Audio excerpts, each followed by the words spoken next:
Donc ce débat, parce qu'il faudrait que ce soit un débat, une conversation pour le moins, a pour but d'essayer de travailler sur les politiques qui seraient propices à développer une architecture de qualité. Quand je dis les politiques, je dis au pluriel parce que les règles qui peuvent gérer la qualité architecturale se retrouvent au niveau national, mais de moins en moins au niveau local, jusqu'au PLU local, voire même, je considère qu'un DTU, des normes d'accessibilité handicapée, tout ça gère la qualité de l'architecture et font une architecture de qualité ou non.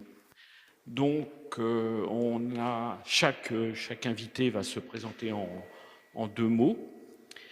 L'idée étant de démarrer peut-être en quelques mots sur l'exemple rennais, qui est un exemple particulier où il y a une réelle...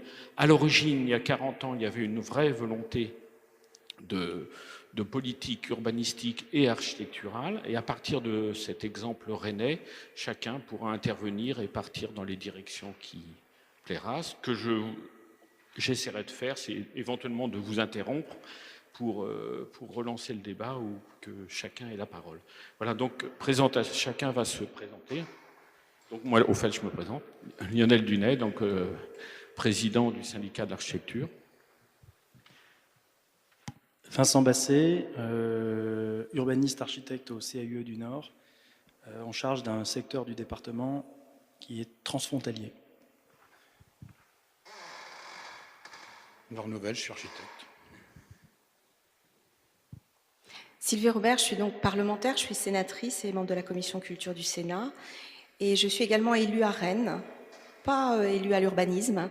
J'étais longtemps élue à la culture, je suis aujourd'hui élue à la com, mais un peu passionnée, en tout cas intéressée par les questions qui vous habitent aujourd'hui.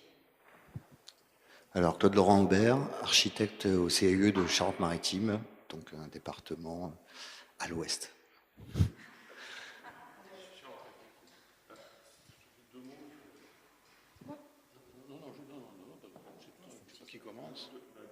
C'est moi ?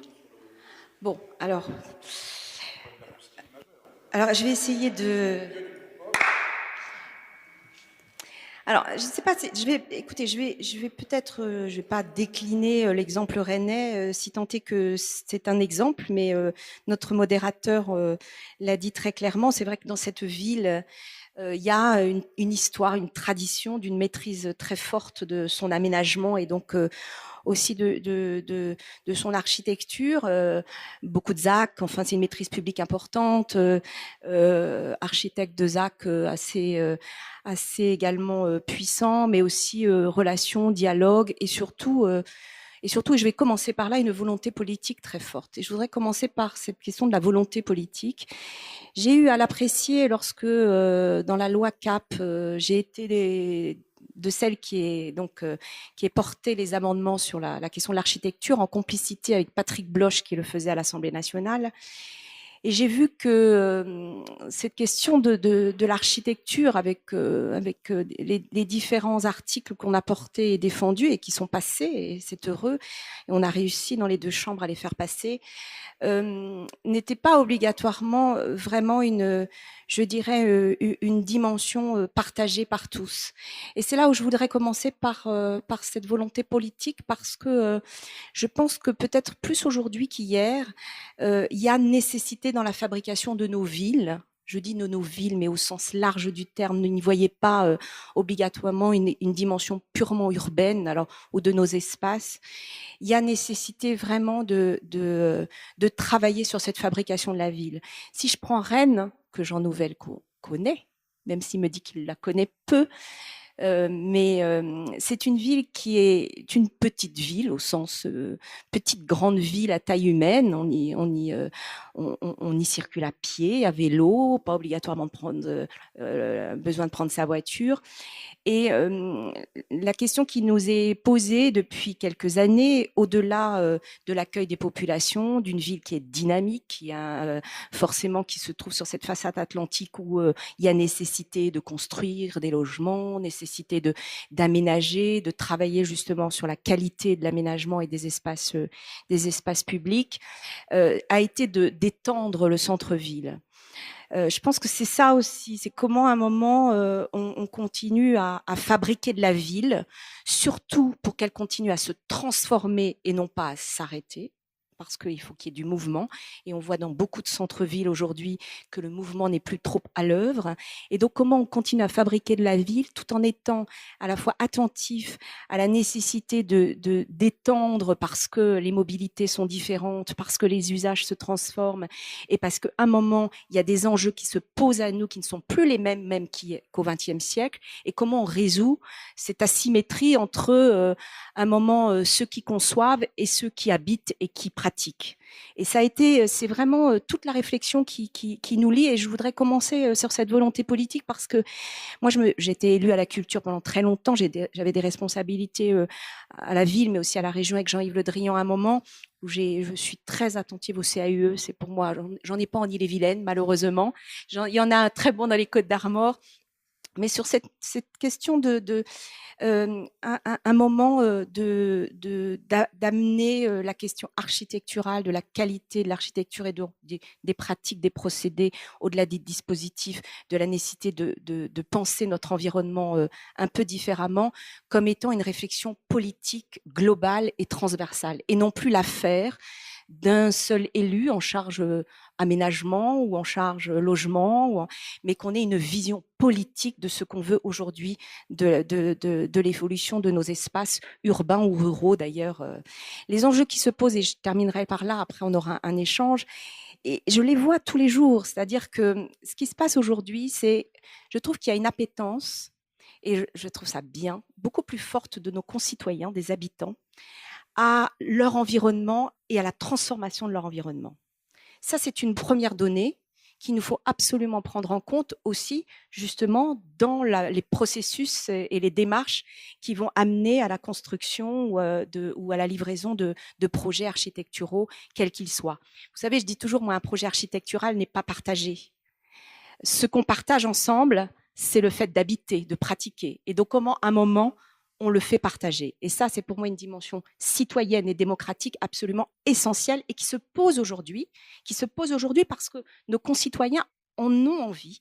Et on sent qu'il y a cette envie-là donc il y a des méthodes, je ne vais pas des processus, des travail que l'on fait, mais c'est pas seulement la façon de transmettre.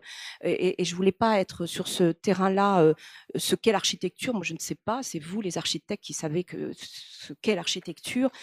C'est plutôt la nécessité à un moment d'associer pour pouvoir justement savoir ce dont on hérite et ce qu'on va léguer demain. Et la question citoyenne et démocratique est moins important. La deuxième chose, c'est que on voit dans les villes, et à Rennes, ça se pose, des patrimoines absolument remarquables qui se libèrent pour des raisons économiques parfois, de services de l'État, l'armée, la santé, la justice, qui libèrent du patrimoine, qui ont été à un moment utilisés, l'université pendant longtemps, qui sont souvent propriétés municipales et qui se libèrent pour des raisons économiques. Vous en avez dans toutes les villes en ce moment, partout. Ils sont souvent, ces bâtiments, au cœur des villes. C'est-à-dire, ils sont au cœur d'une stratégie urbaine d'aménagement extrêmement importante. Et donc, moi, ma question, je n'ai pas les réponses, mais la question, c'est, au-delà des choix politiques de confier ça à du privé, c'est-à-dire voilà, un hôtel, quand on garde le choix d'en faire un équipement public, comment est-ce qu'on travaille cet objet-là ? Et la question de l'objet architectural en tant que patrimoine légué est très important et très, je dirais, puissant dans l'imaginaire d'une ville.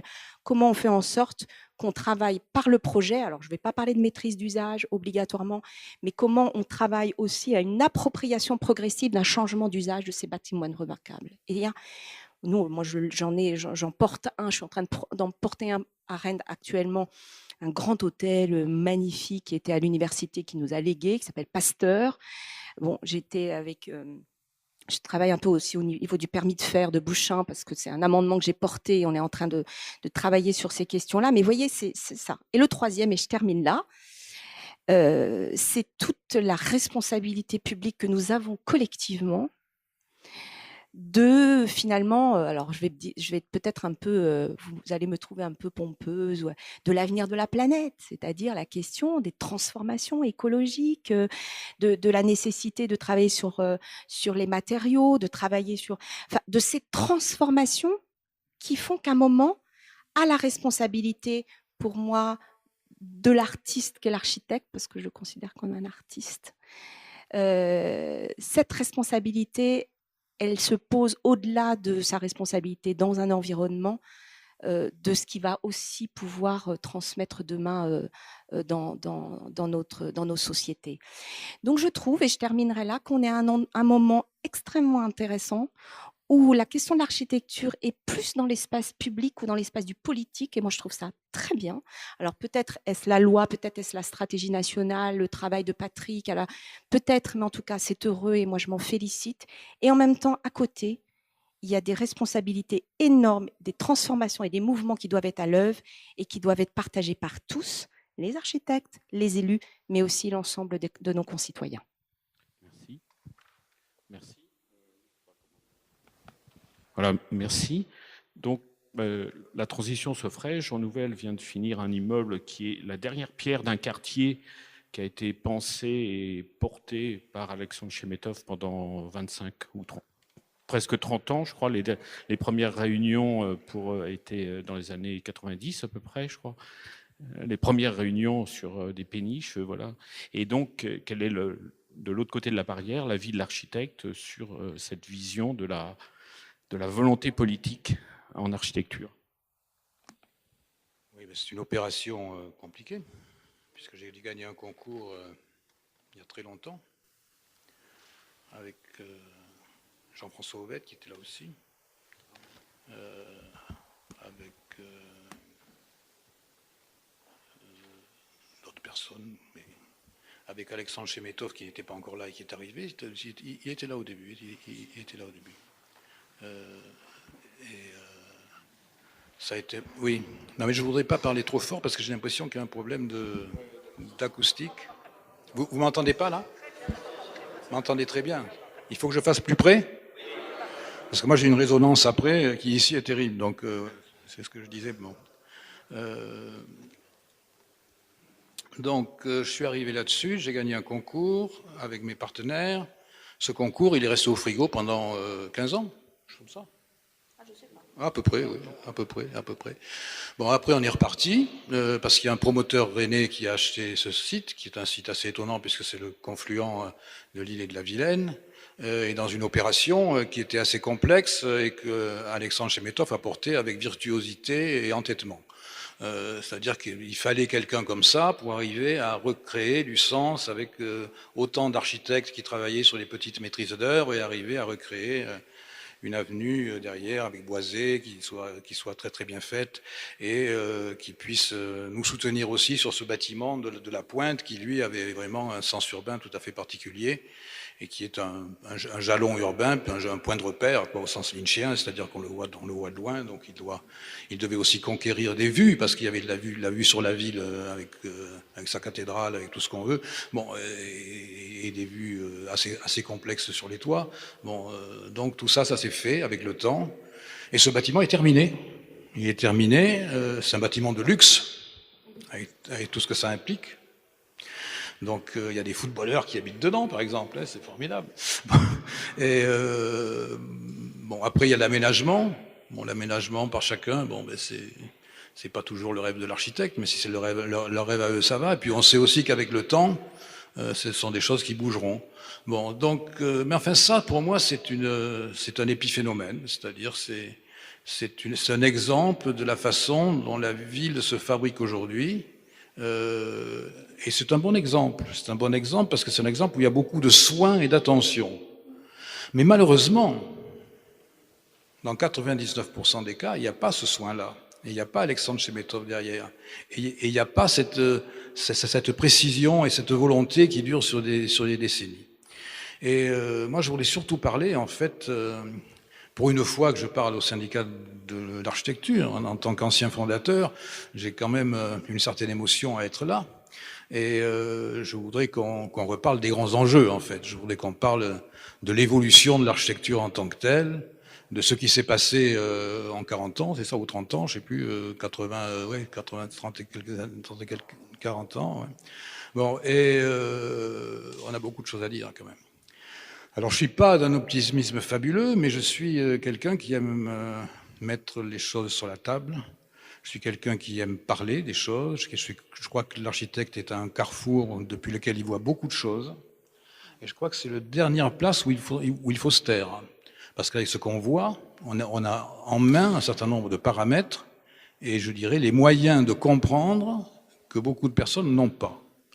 Le seul problème, c'est que les architectes, de par leur histoire, depuis très longtemps, mais principalement depuis le développement de la ville de façon un peu hystérique, je dirais, sont des acteurs d'un marché où tout le monde jalouse l'autre et essaie de ne pas dire de bêtises sur l'autre, essaie de ne pas contredire les élus, et vous êtes d'accord avec tout le monde. Il y a une sorte d'incompatibilité éthique qui nous a bien embêtés. À l'époque, on se battait contre l'ordre. Depuis, c'est un débat dépassé.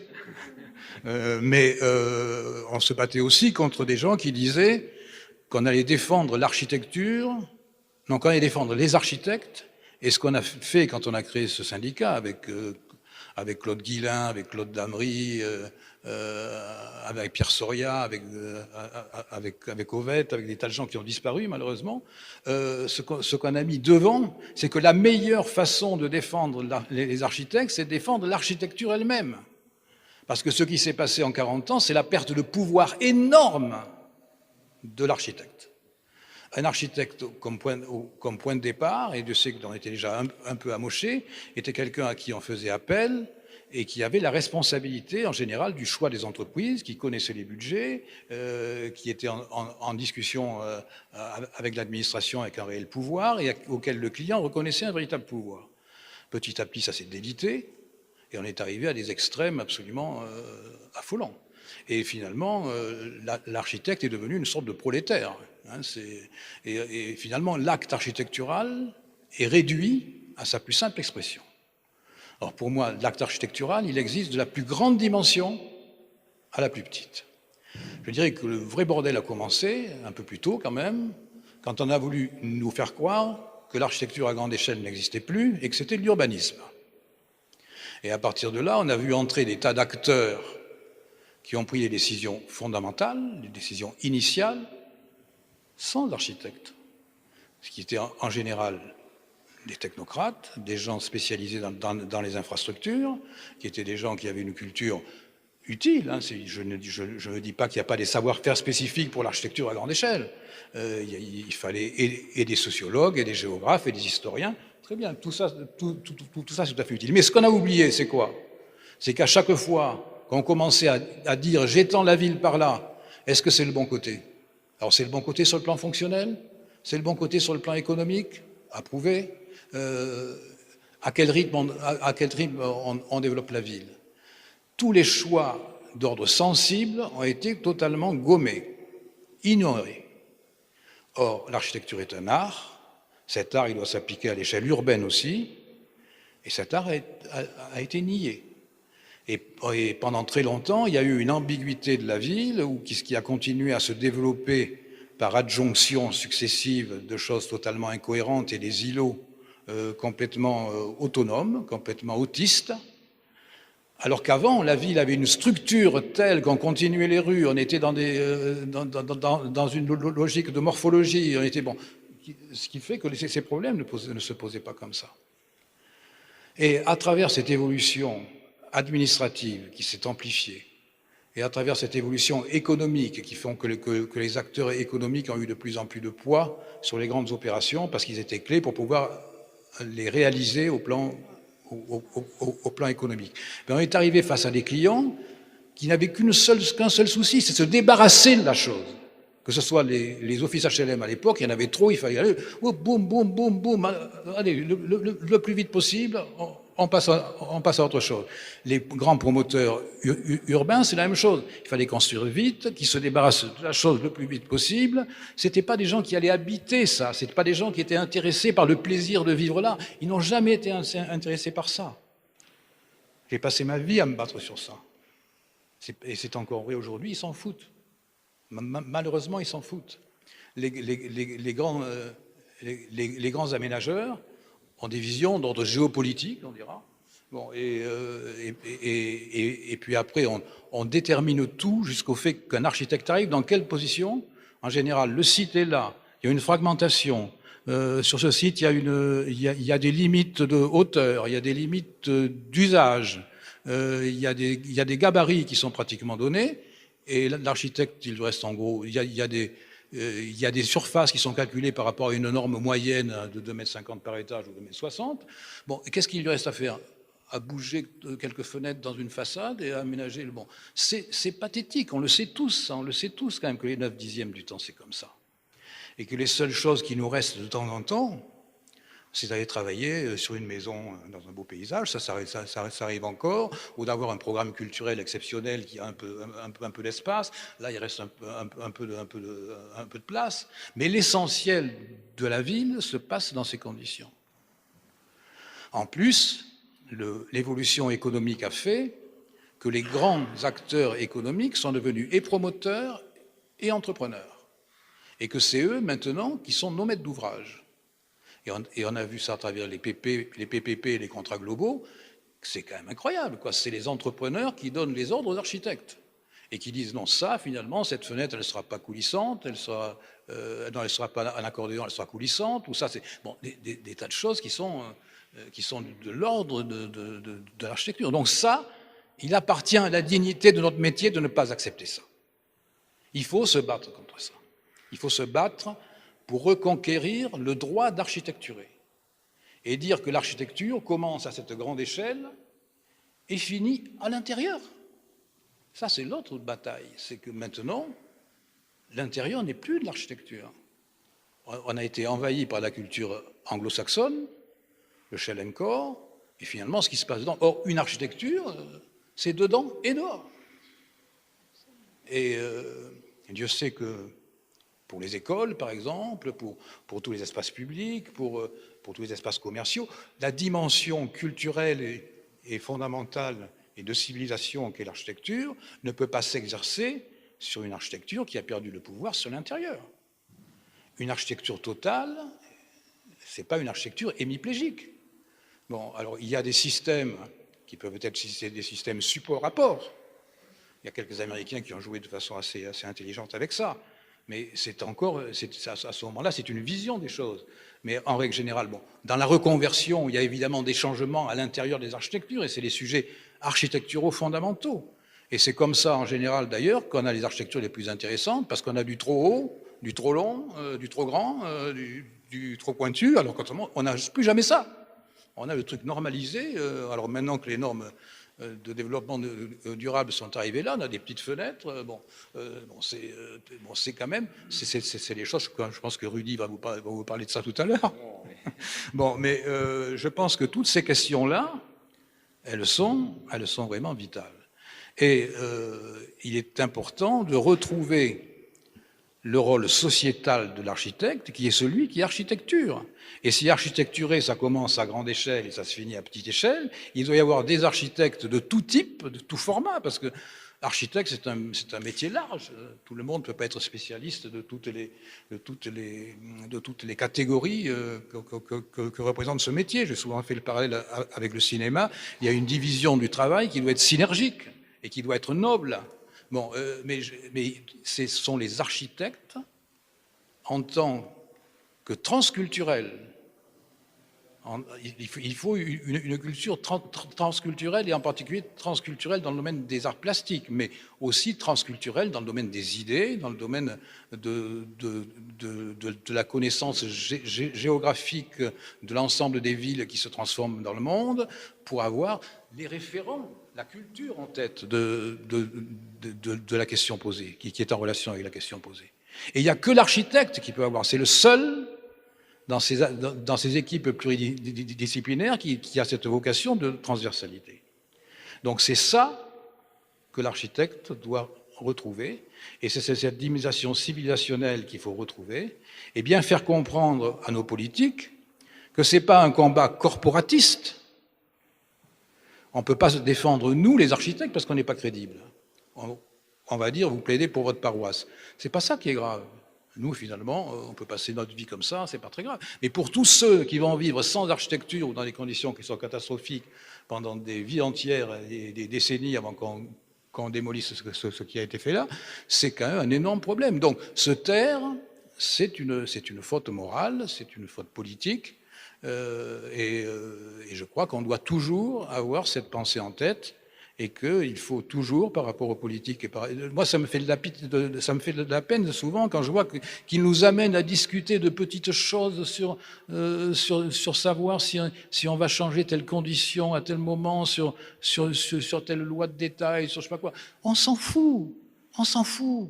Le problème est tellement énorme à côté qu'on est obligé on nous donne des petits os à ronger comme ça qui sont insupportables.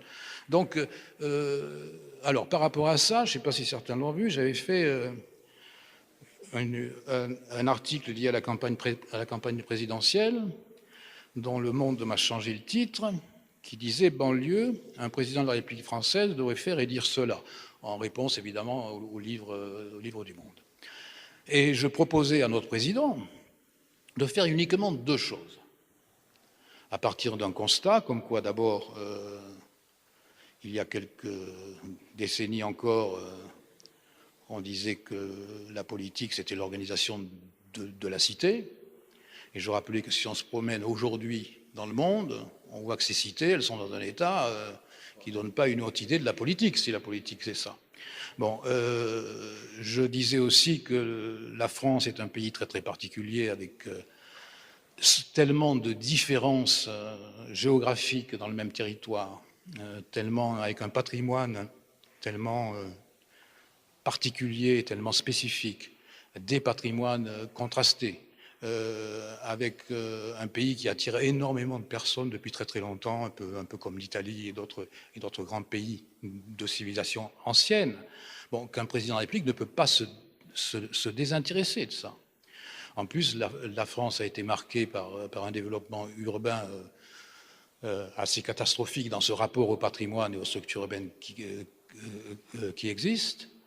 Et la première chose que je lui conseillais quand même à ce président, et je lui conseille toujours, c'est de prendre en compte les développements les plus problématiques au plan social. Parce que quand même, les gouvernements se sont succédés depuis des décennies, tous de gauche, de droite, du milieu. La situation des quartiers, comme on disait, des quartiers sensibles aujourd'hui, n'a jamais vraiment bougé. Même quand Jospin, qui a essayé de le prendre, a essayé de faire quelque chose, il a fait quoi? Il a pris des grands morceaux de sucre, il les a coupés en petits pour faire des petits morceaux de sucre avec la même taille de logement sur le même site. Non, le problème n'était pas là. Il n'est pas là le problème. Bon. Le problème il est dans la dignité de la qualité de vie des personnes qui vivent là. Et qu'est-ce qu'il faut faire par rapport à ces personnes et par rapport à leur culture? Bon, et comment ces lieux-là peuvent devenir des nouveaux quartiers de mixité, de métissage, et architecturalement, ce sont des notions qui nous intéressent. Et je lui conseillais, dans toutes les uses, de faire ce que j'appelle une maison pour tous, mais qui correspond en fait à un petit village au milieu, que tout le monde, qu'on ouvre ça de façon en architecture totalement temporaire, totalement immédiate, que les gens puissent se retrouver là, qu'il puisse y avoir quelques commerces de proximité qui sont souvent pas là, quelques ateliers, du travail là, des métissages culturels à travers les arts, que ce soit la musique ou les arts plastiques, que ce soit un lieu où s'élabore la transformation de ces quartiers, en les ouvrant surtout, en les ouvrant sur tout ce qu'il y a autour. Ça, c'était le premier conseil. Et le deuxième conseil, qui est lié et qui lui est fondamental, parce qu'on parle de ça depuis tellement longtemps, nous les architectes, sauf qu'on a admis que ça n'arrive pas. La ville sur la ville, on en parle. Bon, ouais. Bon, et quand on voit ce qui se développe de plus en plus maintenant à coup d'urgence sur urgence, quand je vois qu'ils vont nous coller des centaines de milliers de logements là maintenant sur les terrains les plus libres, plus près avec les grandes entreprises, une fois encore, c'est pas du logement sentimental, ça, hein. Ça va arriver encore comme une vague terrible. Et je disais, bon, ces réflexions-là sont d'ailleurs nées dans les études sur le Grand Paris aussi. Mais ce que je dis, c'est que c'est toutes les villes, toutes les grandes villes, toutes les métropoles qui sont concernées aujourd'hui. C'est le problème, c'est plus Paris uniquement. Il faut vraiment agir sur ça. Donc, ce que je conseillais, c'est de stopper le développement urbain. Pas quantitativement et programmatiquement, on continuera toujours à construire quelque chose, mais qu'on trace une ligne comme un chemin de ronde autour de chaque algue ou petite figure là, qui est dessinée par chaque grande ville, comme ça, et que ça devienne un parc linéaire. Que de l'autre côté, on sanctuarise toutes les terres agricoles, avec du maraîchage que l'on peut créer, toute une agriculture au plan écologique, c'est tout bénef. On aura moins de voirie, moins de carbone, bon.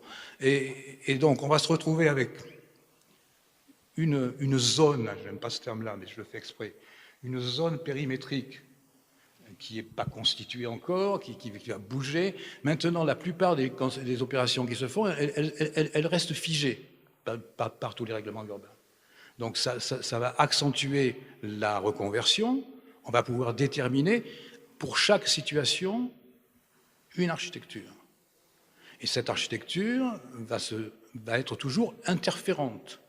Et ça va être une mixité nature, minérale.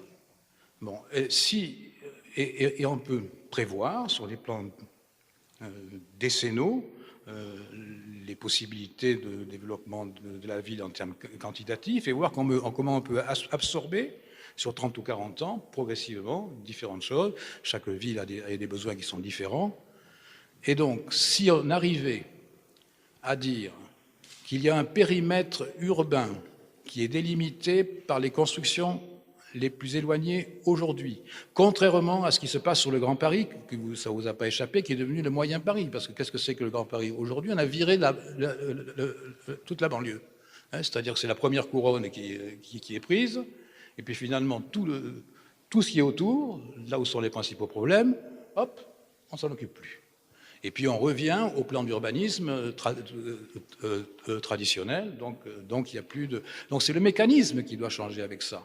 C'est-à-dire que doivent se constituer des équipes pluridisciplinaires, les architectes, autant qu'ils soient, doivent appartenir à ces développements, à ces bureaux d'études, qui seront constitués avec tous ceux que ça intéresse, et avec tous les professionnels que ça intéresse aussi, mais qui, eux, ont cette dimension de proposition, d'imagination d'un futur possible, et qui ne sont pas là uniquement pour appliquer des directives qui nous mènent dans le mur. Bon, donc ça, je pense qu'il n'y a qu'un seul moyen de le faire passer. Un seul. Les architectes seuls n'y arriveront jamais.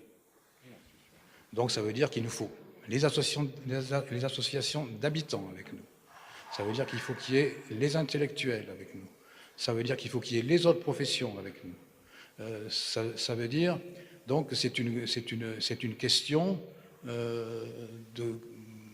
qui devrait nous amener d'ailleurs tout droit à une ONG, je pense. Hein. Et je pense que nous, en tant qu'architectes, non pas en tant que corporation qui défend son propre blé, en tant que conscient par la force des choses de la nature du problème, on doit porter ça. On doit porter ça avec eux. Et eux, ils doivent comprendre que l'architecture, c'est pas uniquement là pour faire plaisir aux architectes, c'est leur qualité de vie qui en dépend, et c'est leur bonheur de vivre aussi en grande partie, pas uniquement par l'architecture, mais sur une bonne partie. Et c'est cette dimension qui voudrait dire qu'il faut remettre la sensibilité devant, les poètes devant. Un architecte est un poète, un architecte est un humaniste, un architecte est un artiste. Souvenez-vous du plan des artistes qui avait eu lieu au XIXe siècle à l'échelle de Paris. Bon, et cette dimension-là, elle n'est pas secondaire, elle est vitale. la vie de l'architecture, elle est liée à ce qu'elle n'oublie pas ça, à ce que les architectes n'oublient pas ça, n'oublient pas cette dimension généreuse qu'est l'architecture, qui doit pouvoir apporter une dimension hédoniste à tous ceux qui vont le vivre, et qui doivent aussi, et n'oublions pas non plus que l'architecture est mère des arts, qu'elle doit accueillir les artistes pour fabriquer et pour créer, et Dieu sait que maintenant, avec l'évolution de l'art, c'est encore plus facile qu'avant, et à toutes les échelles. Voilà ce que je vous propose, moi, ce que je propose au syndicat de l'architecture, ce que je propose à toutes les associations d'habitants et à tous ceux pour renverser la vapeur par rapport à nos générations futures, pas uniquement à nos propres fils ou à nos propres enfants qui veulent devenir architectes, non, par rapport à toutes les générations qui vont arriver. On se demande ce qu'est le patrimoine qui est créé en ce moment. Beaucoup de gens se posent la question. Et il est destiné à être démoli à 80 ou 90%. Ce n'est pas des façons de faire la ville. Bon, donc, voilà le fond de mes préoccupations. Alors, j'ai pris l'initiative de donner une vingtaine de feuillets ici qui sont destinés à être pris et photocopiés si c'est possible. Si on peut faire passer le message, je crois qu'il va dans le bon sens. Je crois qu'on fera passer le message. Je vais, pour le coup, passer la parole peut-être. C'est une réaction. Vincent. Oui. Non, je voulais juste finir sur ce que je ressors du discours de Jean Nouvel, c'est quand même d'une part le dynamisme et l'ambition pour cette profession. Je pense que dans le grand dessin dont on parle, il faut que les hommes politiques y adhèrent, c'est-à-dire que c'est le mouvement y fera adhérer, parce que c'est aussi eux qui ont le pouvoir de décision. Et ce que je vois là dans le discours, à la fois c'est une dimension individuelle de l'architecte qui est un créateur et qui porte la responsabilité de son œuvre, mais qui aussi a une dimension sociale et qui par là même doit travailler avec les autres. Bien sûr, bien sûr. Y compris les autres architectes pour faire la ville. La ville a à la fois besoin d'identité architecturale, mais aussi de cohérence. C'est un processus de création, c'est une nouvelle formule. Ce sont des ateliers, en fait. Ce sont des ateliers qui sont liés à chaque territoire. C'est la situation qui crée à chaque fois la réponse, alors qu'actuellement, il n'y a pas de situation. On met le même système, on le plaque sur une carte, et puis on continue. Bon. Pas loin, je connais bien le sujet aussi. Je me présentais tout à l'heure en parlant de territoire frontalier. Et effectivement, là où l'ambition que vous propose Jean Nouvel, qui effectivement, quand on regarde les archives, devait peut-être pas être ici, mais déjà positionné des idées similaires il y a quelques années déjà. C'est possible, c'est d'autant plus possible que nos amis belges, qui sont pour la partie flamande assez pragmatiques, essayent de se l'appliquer. Ça fait plusieurs décennies qu'ils ont tracé cette ligne qui détermine ce qui fait ville, à toutes les échelles, même un village, et ce qui fait campagne. C'est compliqué au quotidien. Tous les jours, il y a des pressions. Il y a des pressions locales pour pouvoir continuer à faire ce que l'on fait en France allègrement. C'est pour ça qu'il n'y a que l'État qui peut faire ça. Et on peut se flageller sur ceci, cela. Vous allez aux Pays-Bas, les seuls endroits où vous vous sentez en France, c'est les quelques secteurs à l'eau parfaitement libre. C'est-à-dire que même les Hollandais font les mêmes conneries que nous quand on leur laisse la possibilité de faire ce qu'ils veulent faire naturellement. Donc ça veut dire que s'il n'y a pas effectivement une ambition qui est portée, et ce qui est très intéressant dans ce que vous avez dit, Madame, sur la dimension politique, c'est qu'en fait, tous les deux, vous portez les deux jambes de la même fabrication collective, et tous les deux, en constatant que ça fait quand même, depuis qu'on a inventé les CAUE, mais le cadre législatif de 77, qui est toujours intéressant à regarder aujourd'hui, sur la participation, sur ces dimensions-là. Donc on a tous les outils depuis 40 ans, on a tout ce qu'il faut pour faire bien. Pourquoi on fait mal? Pourquoi le système économique fait qu'il est plus économique de faire une maison individuelle par rapport à un collectif? Pourquoi le système fait que quand constructeurs de maisons individuelles ont besoin de montrer qu'ils sont dans le move. Ils vont chercher Ferrier pour dire que on est capable de faire de la maison au top. Parce qu'ils ont tout simplement étudié que démographiquement, ils n'avaient plus le marché et qu'il faut montrer que le produit maison individuelle est obsolète. Donc, comme les téléphones, changer de maison. Donc vous avez ces forces-là qui sont à la manœuvre. Amazon vient de racheter et donc se lance dans la bio. Pour ceux qui connaissent un peu l'impact que ça peut avoir, ça va nous poser beaucoup de questions. Je participe humblement au CDAC. Donc participer à une CDAC, c'est vous parler sans avoir le micro. Ça veut dire que tout le processus de fabrication qui coûte cher à un porteur de projet, qui coûte très cher, celui qui va faire un maison bricolage ou un Europacity, ça lui coûte une fortune de confier son projet, la fabrication du dossier, à un privé qui lui fabrique le dossier. L'État demande ça, j'ai toutes les cases à cocher. Et le projet, vous ne pouvez pas trouver plus nul que ces projets-là.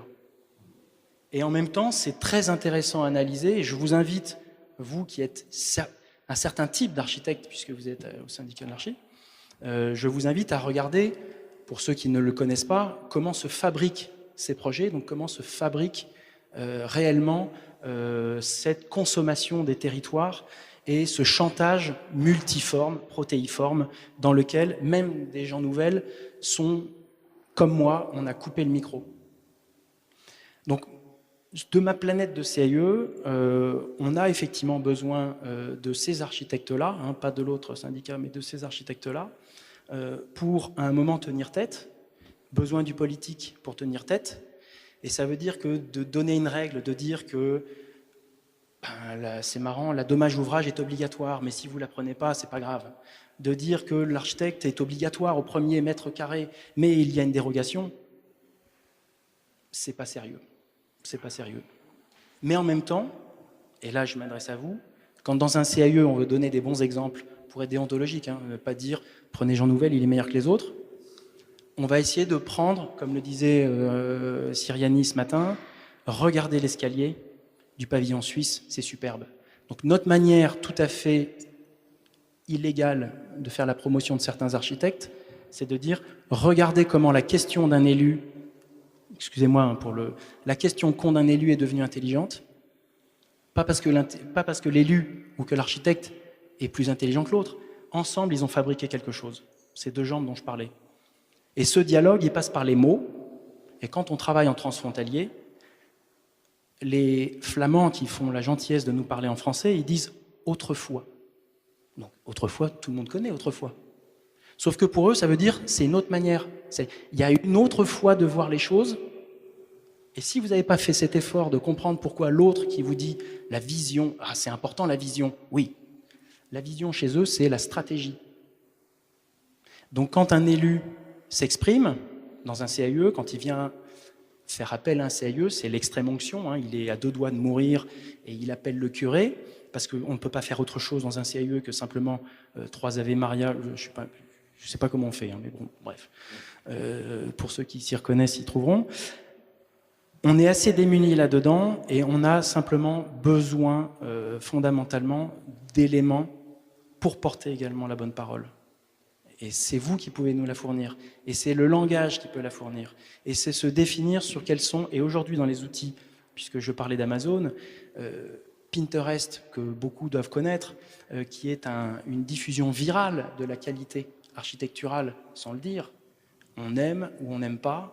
Et cette diffusion virale, quand je regardais en 78 dans les premières assises, enfin ça s'appelait comme ça, mais du syndicat, qui disait il faut être vigilant pour que les CIE accouchent en 79, il faut être attentif contre la loi d'Ornano, il faut faire attention à l'enseignement, tout ce qu'on a déjà entendu ce matin. Donc on n'a pas beaucoup avancé, vous n'avez pas beaucoup avancé, je me permets de le dire. Ça veut dire qu'aujourd'hui, dans les nouvelles technologies, je serais quand même triste. Je vois que les bagnoles, maintenant c'est Tesla qui va nous les faire parce qu'ils vendent des batteries. Je vois que le nouveau design industriel, c'est les aspirateurs pour se laver les mains et pour aspirer. Et demain, ça va être Apple avec sa maison. Donc il y a peut-être effectivement cette espèce de... Et ce sont les Américains qui nous disent dans le New York Times, faites gaffe, vous avez un modèle en Europe, essayer de le défendre. Et c'est quoi ce modèle? Je ne sais pas aussi bien parler que vous, et c'est pour ça qu'on a besoin de votre vocabulaire, on a besoin de vos expériences, mais surtout, de grâce, on a moins besoin de vos catalogues de bagnoles que de la manière dont vous avez entendu une question, qui est toujours une réponse déguisée en question, et de savoir comment vous l'avez décortiquée, comment dans ce travail au corps, en 4 minutes de vidéo, parce que comme ça c'est pas trop long, on peut montrer ce que peut être le travail collectif, le cadre de fabrication qui est un maître d'ouvrage, un maître d'œuvre. Le législatif, on s'en fout. Oui, non. Pas toi. Les autres, oui, mais pas toi. Bon, je vais essayer de ne pas être trop long, hein, mais quand même, la dégradation dont tu parles, par rapport à l'espoir que vous nous laissez entrevoir, madame, c'est vrai qu'en 40 ans, on a vu du bien et du pire. Et le pire, c'est quand même l'abandon par l'État de tout intérêt pour l'architecture. Je trouve ça ahurissant de voir comment on a dénoncé les AOT à un moment, les autorisations d'occupation temporaire des domaines publics. Ensuite, c'est devenu des PPP. Ça, c'était bien l'État qui a décidé de faire ça. La loi MOP, elle était peut-être perfectible, mais la massacrer au point où la massacre, c'est quand même une responsabilité directement de l'État. Aujourd'hui, les conceptions-réalisations, peut-être que ça a des avantages. Je sais que dans la salle ici, il y en a des tas qui seront pour, mais ça nous conduit naturellement à une situation où la maîtrise d'ouvrage nous insulte aujourd'hui. Elle insulte les architectes. Ils nous prennent pour des espèces de zombies inutiles. Qu'est-ce qu'ils font là, ces gens-là? Ils nous embêtent. On est obligé de les prendre parce qu'il y a une loi. Mais franchement, on est dans une période que je ne vis pas moi personnellement parce que maintenant je suis en retraite et tant mieux. Mais je continue de m'énerver quand même. Qu'est-ce que l'État fait pour l'architecture et spécialement depuis une vingtaine d'années? On a vu des choses formidables se faire. Le plan construction, rappelle-toi, quand on a fabriqué ce syndicat, c'était une période où il s'est passé des choses.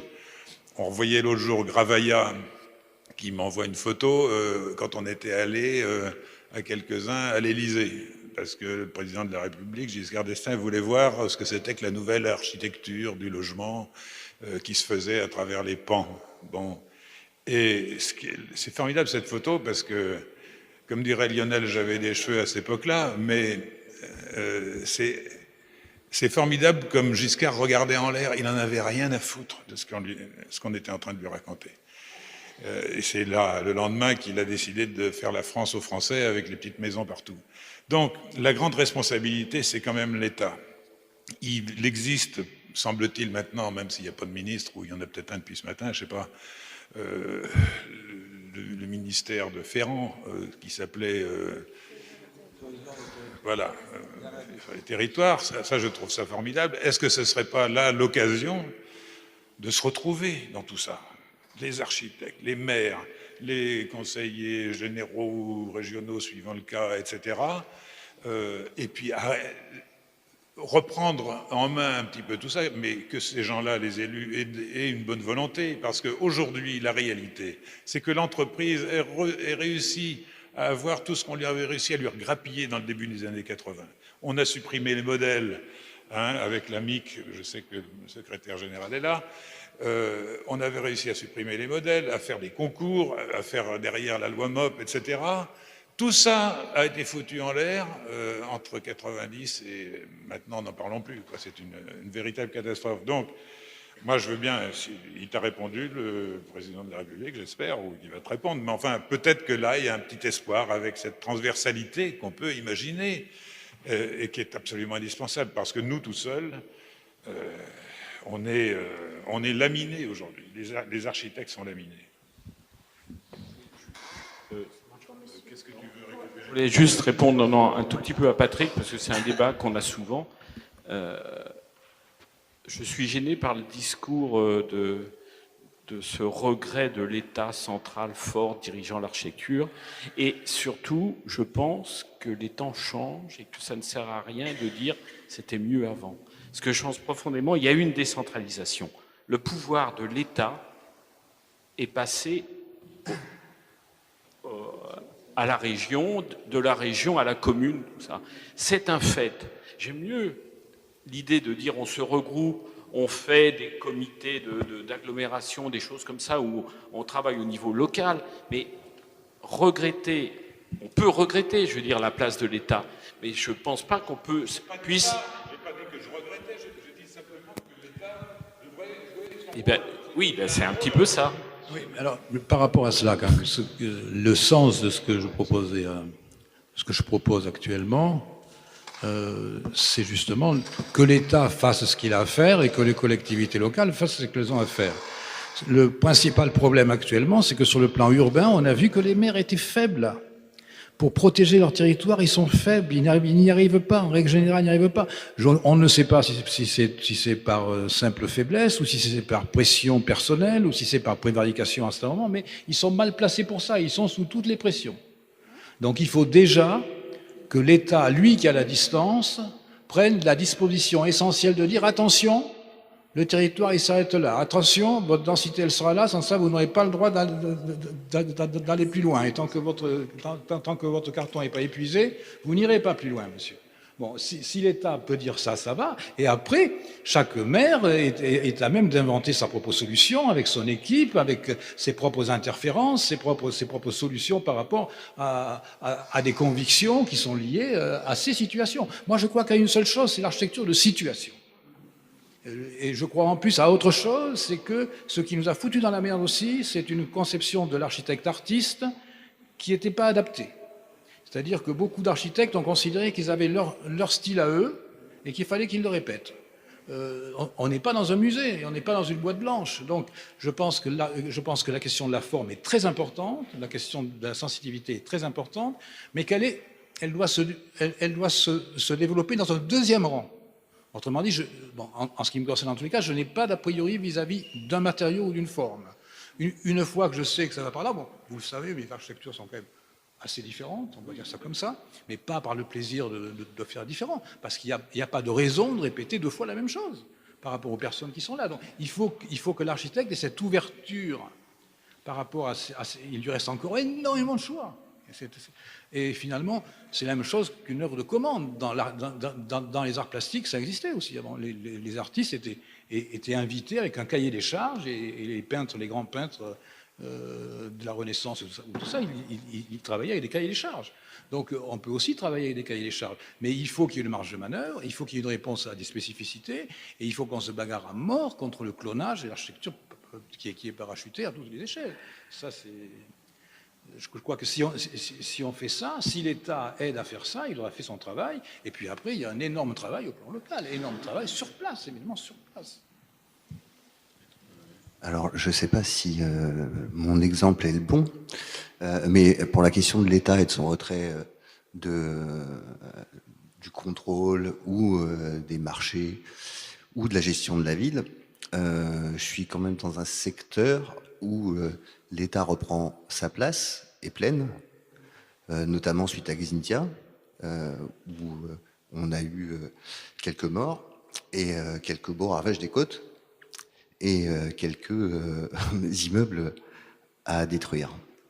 Donc, en fait, la question, c'est la limite que vous donnez sur une agglomération comme Rennes ou des métropoles. En fait, sur la Charente-Maritime, elle se pose assez régulièrement sur le littoral. La question de la limite que vous voulez poser aux métropoles ou aux agglomérations, aujourd'hui sur une collectivité, enfin sur un département comme la Charente-Maritime, elle se pose de fait. La limite, c'est celle de la nature. Elle est appliquée de manière, elle a été appliquée de manière très lâche pendant des années, et depuis quelque temps, l'État a décidé qu'il remettait des lignes et des points là où il le fallait. Alors ça ne va pas sans poser de problème, parce que les habitudes sont tenaces, pour le secteur, que on n'est pas dans un département où on a une histoire de capitale. On a La Rochelle, qui compte 70 000 habitants, plus une agglomération qui est en train de grandir. Mais en fait, on n'a pas un pouvoir fort qui remplacerait l'État dans une décision comment dire, de planification, hein, si on est dans ces choses-là, c'est-à-dire qu'on décide que le territoire, on le gouverne. Donc dans des territoires qui sont peu gouvernés, il y a 2-3 manières de faire. Il y en a une qui a été celle de l'île de Ré, que je vais quand même un peu citer en exemple, parce que je pense que c'est assez symptomatique, dans le bon sens du terme, de comment est-ce qu'on peut considérer un site, un lieu, et la manière dont on décide de gérer son territoire. C'est-à-dire qu'en fait, l'île de Ré, c'est quelques kilomètres carrés. C'est un territoire dont la hauteur maximum se situe à 11 mètres, je pense, et dont l'architecture est donc liée à des conditions extrêmes. Et historiquement, elle est liée à ces conditions extrêmes. Donc on a aujourd'hui un territoire qui a été durement touché, mais dont la construction, notamment par la pression, on va dire, financière, due à la création du pont, due à l'afflux de tourisme, due à ce genre de choses-là, a fait que les collectivités ont dû se prendre en main. C'est-à-dire qu'à un moment, quand on est poussé à ses limites, on se prend en main. Et on réfléchit à ce qui est commun. Et l'architecture, dans ce cas-là, fait et trouve des solutions. C'est-à-dire que les règles d'urbanisme et la manière dont l'architecture est à la fois, on va dire, très contrôlée et de manière et créatrice, finalement, assez innovante, permet de conserver à ce territoire à la fois ses qualités environnementales et à la fois son identité. Donc il y a des territoires qui donnent des exemples. Moi, c'est pour ça que ces petits territoires-là m'intéressent, parce qu'ils sont presque caricaturaux des questions qu'on pose. C'est-à-dire une population qui n'est pas si nombreuse, une pression énorme, et une façon de répondre systématiquement avec dans l'échange. Alors, je vais rebondir sur la question de qu'est-ce que fait l'État et qu'est-ce qu'un territoire qui est... Alors, pour l'île, la question, on va dire, est réglée puisque c'est une île. Pour des territoires qui sont beaucoup plus lâches, mais qui n'ont pas d'agglomération et qui n'ont pas de gouvernance et dont l'État se retire, là, la question est beaucoup plus dramatique. Puisqu'en fait, on parle de territoires urbanisés et de grandes agglomérations. Aujourd'hui, la Charente-Maritime, c'est 90% d'urbains qui sont à la campagne. Ça veut dire que, en gros, lorsqu'on décide de définir une limite à l'urbanisation, en fait, c'est la limite de la campagne qui pose l'urbanisation. Et donc, parce que les gens qui habitent sur place sont des urbains.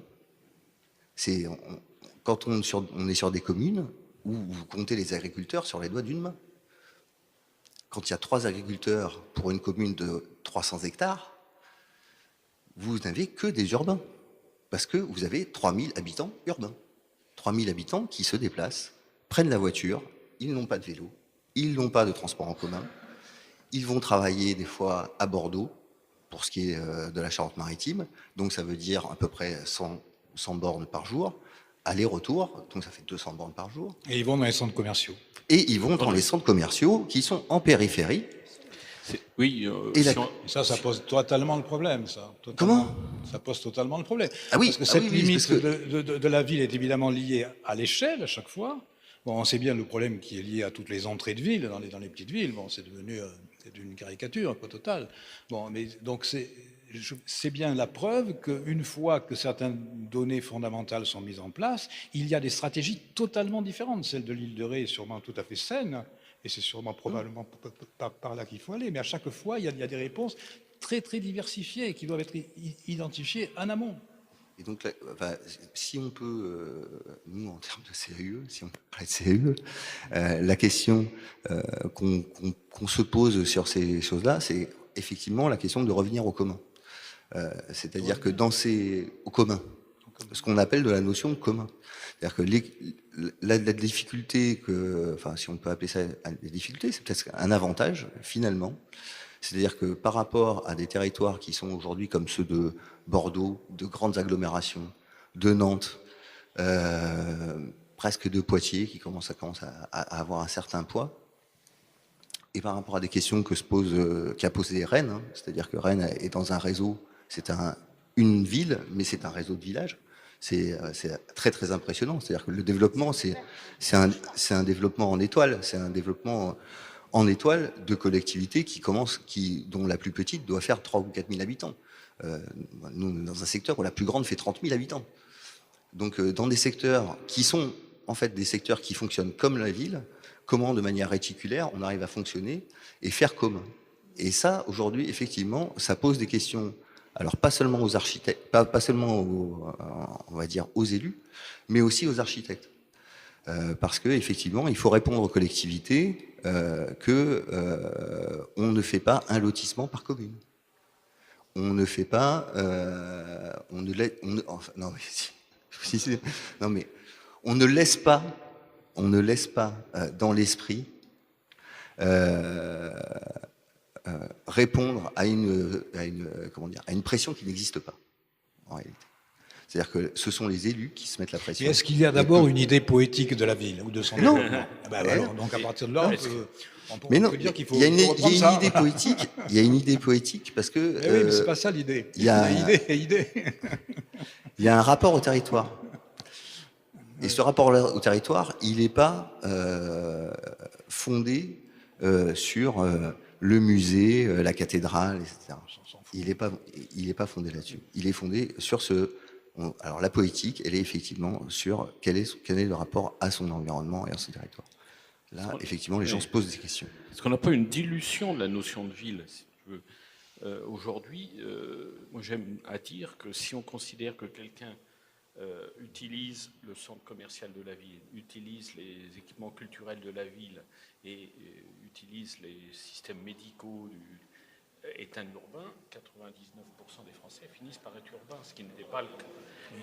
Je dis que la notion d'urbain s'est diluée parce que même celui qui est dans le fin fond de la campagne finit par ne consommer que dans la ville, au supermarché du coin, finit par utiliser tous les équipements culturels. Donc il y a une dilution d'une part de la notion une disparition de la frontière entre urbains et ruraux, et d'un autre côté une vraie dilution de la notion de ville par sa dilution territoriale. C'est-à-dire que la ville qui était la cathédrale très identifiée, quand tu dis par exemple que les gens vont à Bordeaux, c'est pas vrai, ils vont pas à Bordeaux, ils vont au centre commercial de Bordeaux. Ils mettent jamais les pieds à Bordeaux.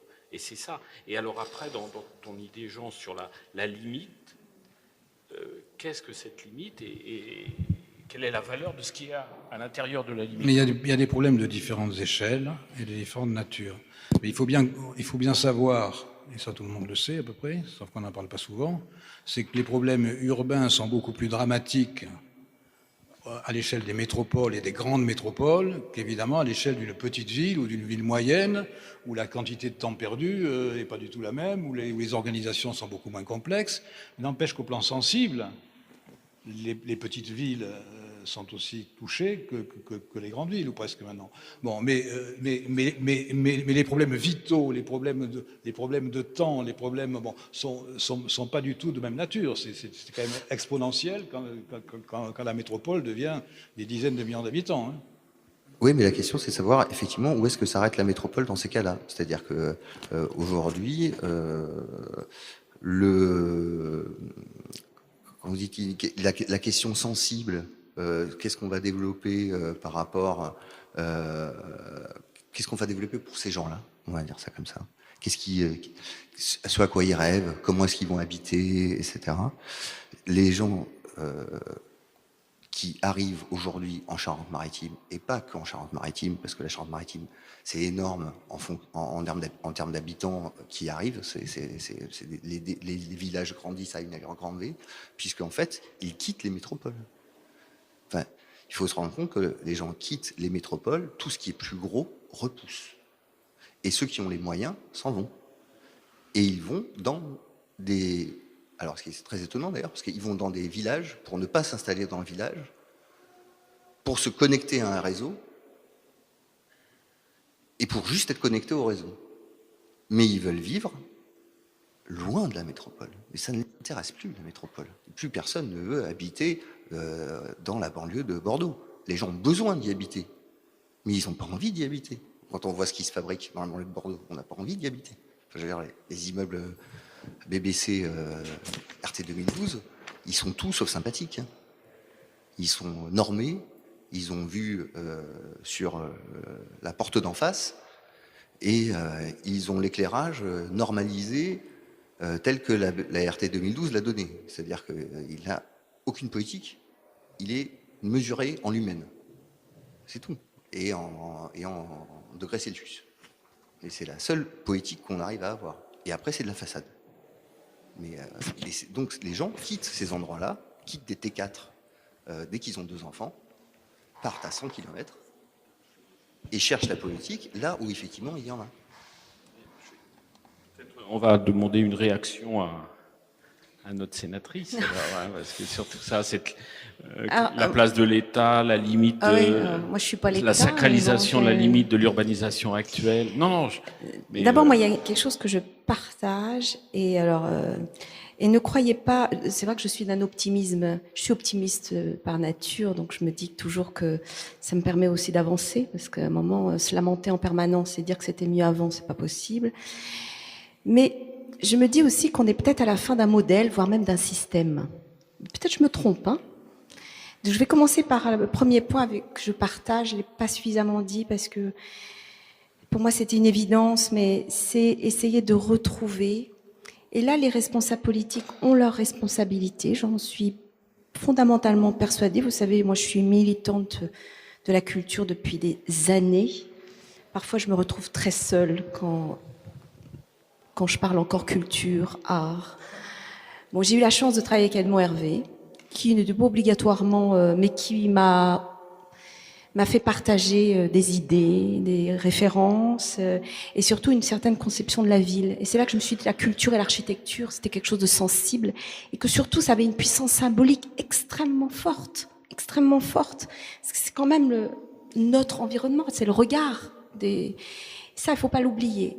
Et je me dis qu'aujourd'hui, ce qu'il faut qu'on essaie de retrouver, alors je me mets dans les politiques, mais je pense qu'il y a une responsabilité aussi partagée, c'est cette nécessité de la puissance symbolique et culturelle de notre société. Je trouve que malheureusement, mais ça je le dis, voilà, cette dimension-là de l'imaginaire collectif nourri par l'art et la culture est un peu perdu. Et ça, mais bon, ce sont des combats. De toute façon, j'ai eu l'impression de toute ma vie, et ça continue d'être dans ces combats, mais il faut le faire. Et l'architecture, et pour moi, j'ai dit que l'architecte était un artiste, mais fait partie de ça. Pour autant, là où je partage aussi ce que j'ai entendu, c'est que quand je parle avec des élus, et ça a été très intéressant dans les débats parlementaires, c'est que l'architecte, il est considéré comme quelqu'un qui d'abord apporte plus de contraintes que de vertus ou de bénéfices, ou je ne sais pas comment dire. En tout cas, c'est de la contrainte, c'est plus d'argent, donc forcément il y a des enjeux derrière financiers plus importants. C'est, et vous l'avez dit très justement, une représentation de l'architecte comme étant celui qui à un moment va être un petit peu non pas hors sol mais à côté, alors qu'on sait très bien que, et donc pas suffisamment dans les enjeux, alors que moi je considère que c'est absolument pas. Alors peut-être ai-je eu le plaisir, ou en tout cas l'occasion de travailler avec des architectes qui n'avaient pas cette vision-là, mais vous voyez un peu comment dans les débats ça a été très intéressant, parce que c'était plutôt c'était plutôt un vecteur de contrainte plutôt que, au contraire, de positif, d'imaginatif, de créatif, voilà. Tout simplement, je vais vous dire pourquoi. C'est que c'est une question je parle de vision, mais peut-être de modèle de société ou de façon dont on peut aujourd'hui vivre ensemble. Moi, je pense que c'est ça. Et aujourd'hui, on est face, et peut-être les maires, c'est vrai qu'ils sont soumis à des pressions extrêmement fortes. Alors, je ne vais pas revenir sur Rennes, parce que c'est vrai que cette ville en archipel, elle est intéressante, parce qu'elle permet justement de travailler à ces endroits-là. Et quand je disais que l'architecte, il doit pas être tout seul, que le maire, il doit pas être tout seul dans une vision d'une architecture comme ça qui serait complètement hors sol, c'est que la question, je disais tout à l'heure, des mobilités, donc des transports, des coutures urbaines, de la façon dont à un moment on va partir de celui qui habite, qui consomme, qui travaille, qui vit la ville comme un plaisir et comme ça doit se poser comme une sorte de diagnostic territorial partagé. Et aujourd'hui, on en fait ça. Et je ne sais pas si l'État est en capacité de le faire, mais moi, quand je parle à certains représentants de l'État, de la façon dont ils n'ont pas obligatoirement plus d'éléments que moi pour dire on va dessiner la ville de Rennes, s'arrêter ici, se faire un dessin. C'est peut-être quelque chose qu'il faut retravailler. Je ne sais pas. Vous voyez, je suis plutôt...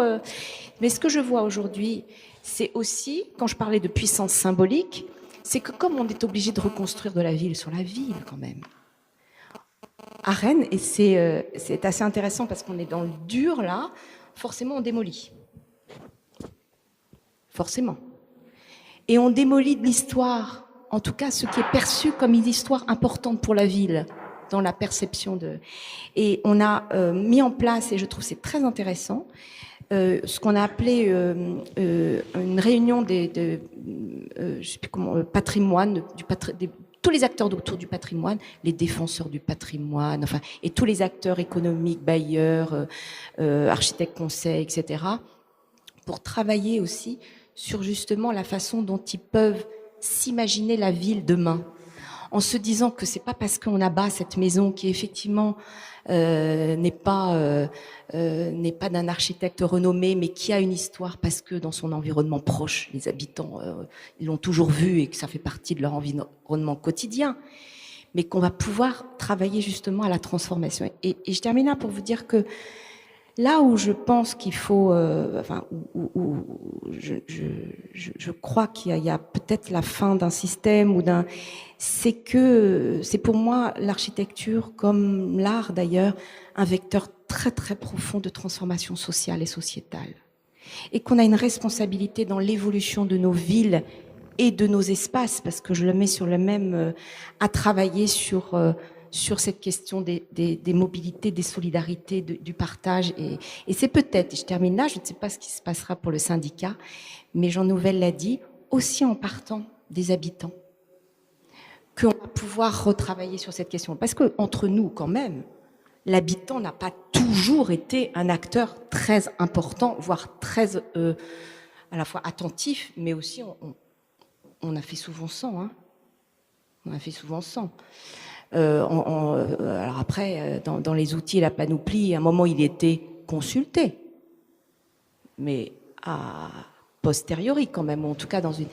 Là, je me dis que c'est peut-être par là qu'on va réussir à retrouver cette dimension qui est effectivement pour moi extrêmement importante, parce que c'est tout simplement de veiller, au sens, c'est même pas du soin ou de l'attention à la façon dont on va vivre demain. Et ça, c'est extrêmement... Par rapport à ce que vous dites, il y a une chose dont il faudrait faire prendre conscience quand même. Pour la plupart des Français, tout ce qui se passe dans le domaine du construit, toutes les horreurs, entre guillemets, toutes les incohérences, tout ça, c'est l'architecte. Parce qu'ils n'ont pas du tout conscience de l'évolution de ce métier. Ce que je disais au début sur la place très restreinte qu'a l'architecte par rapport à une transformation générale du territoire. Pour le Français moyen, pour lui, tout ce qu'il y a autour, là, qui est là, c'est les architectes. Donc il est très important de remettre l'architecture dans ce processus de transformation, d'élaboration, de montrer la complexité de tout ça et de favoriser, par rapport à ce que vous dites aussi, tous les facteurs de mutation. Bien sûr qu'il faut démolir pour reconstruire et bien sûr qu'il faut transformer ce qui est là. Le vrai problème avec la réglementation actuelle, c'est que tout est figé. On a beaucoup de choses figées. Donc il faut arriver à dynamiser et aller dans le sens de la mutation, c'est le seul espoir. Oui, ce qui est très paradoxal, et moi je suis d'accord. Alors après, est-ce que c'est par le législatif pour continuer? On a quand même essayé, mais je ne sais pas si la base légale est nécessaire, parce qu'il y a quand même une panoplie d'outils à disposition qui permet à un moment de le faire. Donc ça, c'est une question, si on peut à un moment... mais ils existent. Il faut surtout savoir s'en servir, et surtout s'en servir à bon escient. C'est tout le problème. Mais pour terminer, c'est vrai que c'est paradoxal de se dire que finalement, dans l'imaginaire collectif, l'architecte, il est à la fois celui qui va être... alors moi, je vais dire Rennes. Je vais parler de Rennes encore. Par exemple, je parle du frac d'Odildec. Bon, il va être le frac d'Odildec, voilà. Bon, mais à un moment donné, il va être, comme vous dites très justement, celui qui va faire dans un des quartiers rennais vraiment un habitat, mais on va dire qualificatif. Comment? Non, moi je suis jamais comme ça. Moi, non. C'est-à-dire qu'on a l'impression que c'est la même chose. On a l'impression que c'est pareil, quoi. Et on sait très bien que derrière, il n'y a pas eu il n'y a pas eu ça. Il n'y a pas eu. Et paradoxalement, les habitants, ils mettent les deux dans le même le même sac, c'est-à-dire ils vont voir l'architecture d'Odildec, ils vont se dire oh quand même ça c'est un architecte. Il y a Aurélie Nemours à côté avec son projet d'art public, et puis à côté il y a des collectifs qui pour moi, alors peut-être insipides, je sais pas si c'est un bon qualificatif, c'est pas dans votre, j'imagine dans votre terminologie professionnelle, je sais pas quoi dire. Et là c'est ça qu'il faut essayer de retravailler. C'est de mon point de vue, c'est ça. Je voulais reprendre l'élément. On a un peu oublié que les fondements de la démocratie, c'est la participation. Quand tout le monde monte sur la colline, quand tous les citoyens montent sur la colline pour débattre, tous les citoyens montent sur la colline. Quand on vote, on pense que, et forcément, à oublier le sens de ce que l'on fait. Le deuxième criminel de la fabrication de notre cadre de vie, ça va être l'élu. Ah mais il s'est fait plaisir, il veut laisser sa trace. C'est une stupidité redoutable que de dire ça. Je suis dans un département, les Hauts-de-France, on envoie 5 élus, je crois, Front National sur 8. Donc ça nous pose notre cadre démocratique, et dans lequel effectivement on doit en permanence débattre, discuter, coproduire. Et quand ce matin on évoquait la démarche de Enrique Siriani de poser la question, de poser quelques mots, et si on peut rêver de l'architecte qui demande à l'élu quels sont ces quelques mots pour savoir quel est le sens de votre projet, et qu'inversement vous soyez sereine pour dire à l'architecte mais d'accord, voilà ce que j'ai, et vous, quels sont les quelques mots de votre projet? Et dans cette espèce de dialogue simple, auquel plus nombreux peuvent participer, on écarte un tout petit peu les techniciens. Dans notre CAE, on travaille aujourd'hui sur une démarche effectivement de rendre concret l'acte 7, enfin l'article 7 de la loi de 77, donc de la participation. On essaye de montrer que c'est possible de tout partager.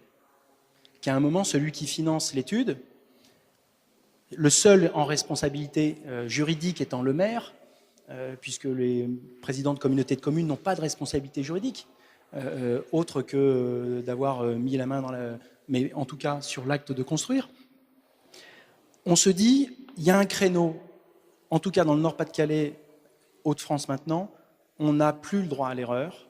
Ça fait 2 ans, et maintenant on s'appuie sur les Flamands pour construire des outils de partage du projet en permanence. Partager le projet en permanence, ça veut dire que avant de tomber sur mon élucubration de salle des fêtes pour marquer ma signature, J'ai partagé au quotidien la question de on a besoin de quoi, et ça pose la question de savoir, dans le flot des mots, le côté participatif, il peut faire peur. Et vous avez et je pense qu'on a peur d'avoir raison du tout participatif. Maintenant, on a appris à travailler en cachant, en ne copiant pas, ce qui est une bêtise crasse. On devrait apprendre à copier et à travailler ensemble depuis la maternelle jusque dans les grandes écoles. Et aujourd'hui, dans le travail que l'on mène, réellement, on est en quête, vraiment en quête, d'exemples qui permettent de montrer comment le politique a repris sa place. Et on demande dans les démarches, Jean Nouvel parlait des grandes échelles, quels architectes ont participé à des schémas de cohérence territoriaux? Combien? Combien d'architectes fabriquent des plans locaux d'urbanisme? Très peu. Très peu. J'ai toujours le SCOT de Montpellier, avec Rechen et Robert, avec toute cette réflexion sur l'espace interstitiel, remettre l'église au milieu du village, à un moment de donner des noms. De donner des noms. Et ça, aujourd'hui, réinvestissez, mais de manière militante, cette commande-là, réinvestissez de manière militante la fabrication du lotissement. Le lotissement, c'est génial. C'est probablement le meilleur outil de fabrication du vivre ensemble qu'on ait trouvé. Sauf qu'évidemment, on ne fabrique pas tous les jours des places des Vosges. Ça, c'est vrai. C'est vrai. Oui, je voulais juste dire une petite chose sur l'histoire de réinvestir l'urbain pour les architectes. J'ai participé récemment à un projet de ville chez moi à Saint-Brieuc. On était 2 architectes, mon associé et moi. C'est-à-dire que même dans le civil, les architectes ne vont pas donner leur... Ça serait les meilleurs citoyens possibles pour parler de ville quand même. Enfin, au moins, ils pourraient avoir, ils ont une vision. Ils devraient avoir une vision de la ville. Ils ne viennent pas dans ces débats qui sont pour l'ensemble des citoyens. Donc on a besoin de se dynamiser nous-mêmes quand même. Juste pour ajouter effectivement par rapport au fait que la participation des habitants à l'acte de construire la ville, elle se fait aussi à partir du moment où effectivement les architectes arrivent à concerner leur public, ce qui est quand même aujourd'hui loin d'être le cas. C'est-à-dire que effectivement, il y a un filtre aujourd'hui qui existe, qui est celui de la collectivité, celui de l'État ou celui du promoteur, en l'occurrence, qui fait effectivement directement barrage entre ce que peut être un projet et ce que peut être une réalisation à la fin.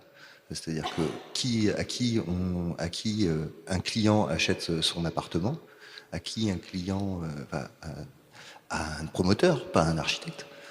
Donc il va directement parler à celui qui vend, pas à celui qui fait. Donc la difficulté, elle est effectivement sur le domaine du public, effectivement de concerner les personnes et de, si possible, réduire ce filtre dans les actes d'urbanisme et dans les actes de construction en général. Bonjour, Olivier Arène, architecte, membre du syndicat de l'architecture. Je rebondis sur la dernière intervention parce qu'elle est essentielle, elle rejoint un peu ce que j'ai exprimé ce matin sur une nouvelle donnée de notre métier qui est le travail collaboratif. Alors on en parlait ce matin en termes de maîtrise d'œuvre, mais là je vais en parler, puis je suis très content qu'il y ait une élue de Rennes parce que j'ai la chance de travailler à Rennes et j'étais assez admiratif de la façon dont cette question est aujourd'hui abordée par la collectivité locale qui n'est pas l'État, et justement pour remettre le dialogue, tout ce que vous évoquez, et peut-être aboutir à mieux définir les limites des urbanisations. Et il faut malgré tout savoir d'où on vient et pourquoi on en est malgré tout un petit peu là. Alors je crois que si j'ai bien compris, il y a quelqu'un de l'AMIC qui est là. L'AMIC a connu son heure de gloire, qui était extrêmement favorable au développement de la qualité architecturale en France, a inventé le concours à la française, on a été une terre d'accueil pour tous les architectes internationaux, on a fait des choses merveilleuses, on a vraiment relancé le patrimoine, on aurait fait cette réunion il y a 30 ans, on aurait eu plein de belles choses à dire. Aujourd'hui, on a moins de belles choses à dire, et pour une chose essentielle, c'est le totalitarisme de l'image. Voilà, le totalitarisme de l'image. Ces putains de concours, excusez-moi d'être grossier, mais moi je les supporte plus, ces concours. J'ai été vacataire à l'AMIC, et déjà, il y a 25-30 ans, je préconisais de faire des concours sur plan et coupe, avec des architectes qui étaient pleins dans les jurys, qui étaient capables de dire si la qualité spatiale était là. Et puis, il n'y avait pas la question de l'image, il n'y avait pas la question des façades, du fassadisme, et aujourd'hui des pitreries qui n'abritent aucun espace architectural, par contre, qui sont très exubérants et qui fabriquent une ville de merde, vraiment de merde. Voilà.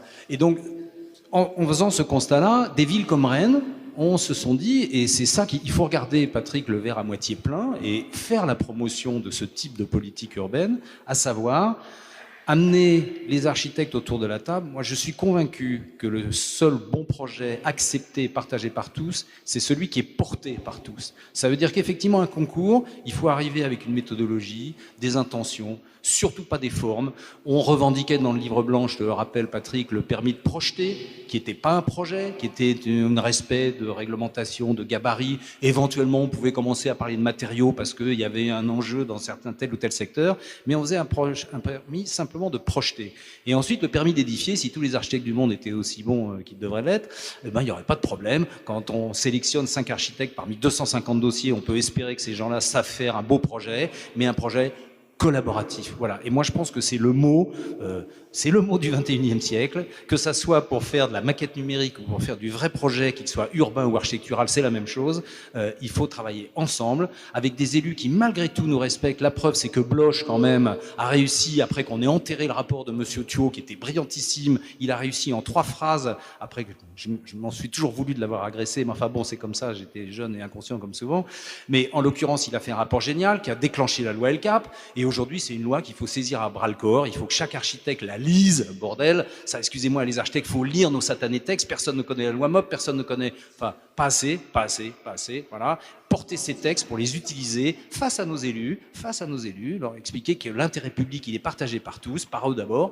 Voilà. Et dans un travail collaboratif, on a parlé d'Alexandre Chemetov tout à l'heure, c'était le premier grand contrat urbain étalé sur 10 ans qui est basé principalement sur un travail collaboratif qui a donné lieu quand même à une rénovation urbaine absolument spectaculaire, avec une grande qualité architecturale, beaucoup moins exhibitionniste que le parc de Batignolles. Voilà, excusez-moi, puisque je dis des horreurs sur les architectes, enfin, sur l'aménagement urbain. Je pense que l'île de Nantes, qui est très diverse, n'est pas cacophonique comme peut l'être Batignolles. C'est un avis très personnel. Voilà, tout collaboratif, je voudrais retenir que ce mot. Je vais redire quelque chose quand même, parce que j'ai l'impression d'être un peu mal compris, surtout par mon président. Je sais bien que les lois de décentralisation, on a tous participé à ça. Au début des années 80, on était enchantés de tout ça. C'est très bien. Je dis simplement, j'essayais de dire que l'État, c'est l'État qui nous a mis dans la merde où on est aujourd'hui. Moi, j'en suis convaincu, je ne vais pas recommencer, mais enfin, les AOT, les PPP, les conceptions-constructions, toutes les exceptions à la loi MOP sont un scandale. Ceci dit, les élus ne sont pas tous le maire de Rennes, que j'ai eu le plaisir de connaître il y a très très longtemps, qui avait une volonté politique urbaine farouche, qui l'a tenue tout au long, et c'est pour ça que je ne voudrais pas qu'on glorifie trop des exemples magnifiques, parce que des exemples contraires, il y en a, mais alors des milliers en France. Hein? Les PLU tels qu'ils sont constitués aujourd'hui sous l'autorité, sous la responsabilité des maires, je peux vous dire qu'il y a de quoi rigoler. Hein? Ils sont conditionnés, le projet urbain, il est conditionné par d'autres choses qu'une logique, une intelligence de l'aménagement de l'espace. C'est le voisin, ah oui, celui qui habite dans une petite maison, celui qui vote pour moi d'habitude, il n'est pas content parce qu'on va faire des HLM. Et là, je crois que l'État a quelque chose à dire quand même. La loi Allure. Non, attends, excuse-moi, non, tu es jeune, plein de talent, mais je suis vieux et j'ai un peu d'expérience aussi en la matière. Oui, mais c'est comme ça que ça se passe. Et je pourrais te donner des exemples, mais je ne vais pas donner des noms ici. Bon. D'accord, oui, mais il y a toujours... Et puis vous allez dire que la vie est belle, que c'est merveilleux. Bon, je dis que non. La loi Allure qui a... Bon, écoute, tu peux me laisser parler ? Hein ? Hein, tu es plus bavard que ton père, en plus. Donc, ce que je veux dire, non, il faut laisser parler les gens. Il ne faut pas couper comme ça. Tu parles après, il n'y a aucun problème. Je suis capable d'écouter. Bon, ok. Donc, je dis que la loi Allure qui avait supprimé l'Écosse, c'était quand même pour faciliter, donner un peu plus de constructibilité sur certaines parcelles. Bon, à quoi ça sert quand les élus marchent dessus sur cette dimension justement de la loi Allure qui permettait de densifier pour faire un peu plus de logement, et souvent du logement social qui est obligatoire aussi à travers cette loi Allure. Donc, je dis, entre plus d'État, je veux dire que je ne suis pas pour plus d'État, mais il faut qu'une fois de temps en temps, il y ait un coup de baguette qui tombe et qui dise non, monsieur le maire, vous ne pouvez pas faire n'importe quoi au nom de votre campagne électorale future, etc. Ce n'est pas possible. Il faut qu'il y ait des règles qui soient suivies. Or, aujourd'hui, les maires sont parfaitement libres de mal faire, je regrette, mais c'est... Je voulais simplement dire qu'il faut réinventer notre pensée en fonction de l'évolution. C'est peut-être pas l'État, c'est peut-être la région, c'est peut-être, enfin, tu vois, mais on lui donne la parole quand même pour qu'il réponde. Non, mais d'abord, je suis effectivement désolé, excuse-moi de couper la parole, parce que dans le fond de ce que tu dis est totalement juste sur la solitude de l'élu, ou tout ce qu'on pourrait effectivement imaginer. Maintenant, dans la fabrication, pourquoi tout à l'heure je disais qu'il serait temps que les architectes réinvestissent ce champ qui était le leur de la fabrication du territoire. Je me souviens d'une discussion avant la loi Solidarité et Renouvellement Urbain. On pourrait dire, si on est naïf, avant de remettre le projet politique au cœur de ce qui était dans les POS avant, Christian de Villers me dit non, mais le projet et l'urbanisme réglementaire, c'est pas la même chose. À l'époque, il avait parfaitement raison. Sauf qu'aujourd'hui, effectivement, le maire est tiraillé dans ces espèces de conneries et je vais faire plaisir à Raoul, etc., etc. Il a l'État qui est démonétisé parce qu'il a ses cases à cocher, conformes, pas conformes. Donc effectivement, ce que tu disais, fabrique les choses comme ça. Malheureusement, il y a des boîtes, des grosses boîtes, qui fabriquent du copier-coller, du document d'urbanisme, qui sont donc dans le moins-disant, qui twistent les choses. Et comme on n'a pas les bons exemples, pas suffisamment les bons exemples de la qualité de l'architecte qui transcende les questions, parce que l'architecte, il est pas... je considère qu'il est... Il est poète sans le savoir, il est artiste sans l'avoir voulu. Il a été bourré d'électrons de questions et il s'est dit putain mais non mais les mecs ils ont... Si on fait ça, ça va régler la question que l'élu ne m'a pas posée et que j'ai comprise. Moi c'est comme ça que je perçois la force de votre métier.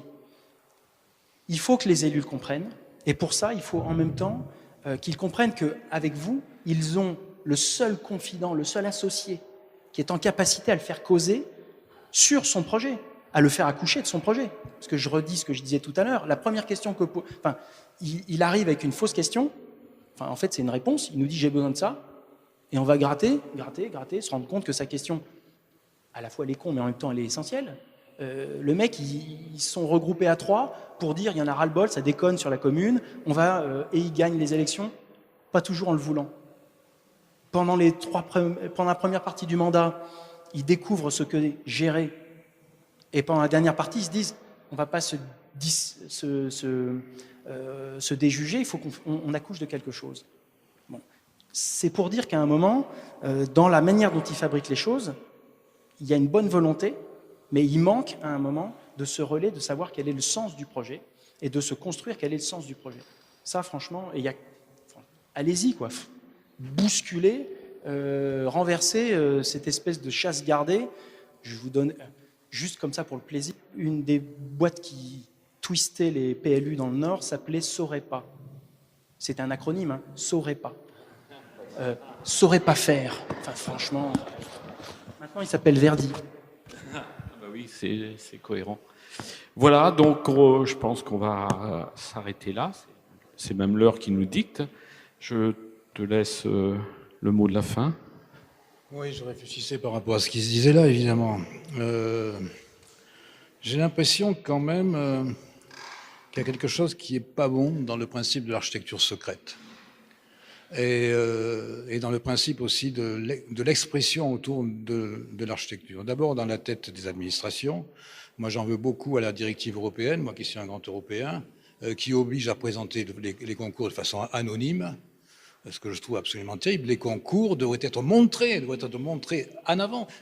Un concours, c'est jouissif. Un concours, tout le monde doit pouvoir le comprendre. S'il y a des ateliers, c'est un lieu où on va par plaisir. C'est ce plaisir qu'il faut retrouver. C'est pas une chose abstraite. S'il y a que les coefficients, ils viendront jamais. Hein. Donc, il n'y a absolument aucune raison. Et s'ils ne voient pas des images qui sont une partie de leur rêve ou des images sur lesquelles ils peuvent réagir, ils viendront encore moins.